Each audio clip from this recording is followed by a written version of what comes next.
Alors, l'atelier Les Deux Diables, c'est une marque qui a été créée après la guerre, après la Seconde Guerre, donc par Xavier Long, qui était un cousin éloigné de ma famille. Elle a cessé son activité dans les années 60 et nous, on a décidé de la refaire vivre en reprenant cette maison. Donc cette maison qu'on a rénovée maintenant depuis une quinzaine d'années, on a voulu remettre la coutellerie dedans et ce depuis 3 ans maintenant.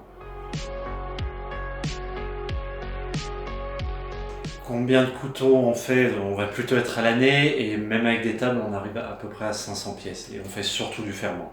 On a une très petite production assez atypique.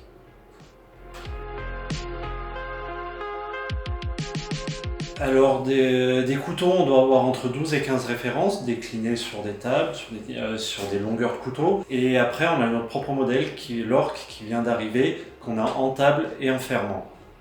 Après, on le décline sur énormément de matériaux différents sur les bois.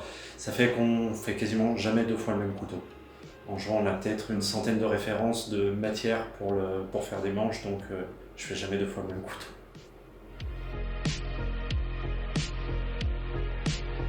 Trois mots-clés, Made in Auvergne peut-être, c'est travailler la pierre de Volvic, le couteau le tiers, on va avoir un couteau de terroir qui nous représente beaucoup. La deuxième, ce serait des rencontres.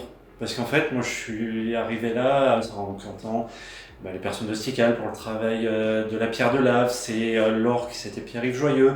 C'est aussi des sous-traitants qu'on rencontre pour du travail, qu'on se lie plus ou moins d'amitié et après qu'on amène des projets à bien. Et la troisième, ça serait peut-être l'originalité. C'est d'essayer de sortir des sentiers battus, de travailler des matières différentes, de la pierre, des matériaux minéraux, pour vraiment créer un couteau atypique.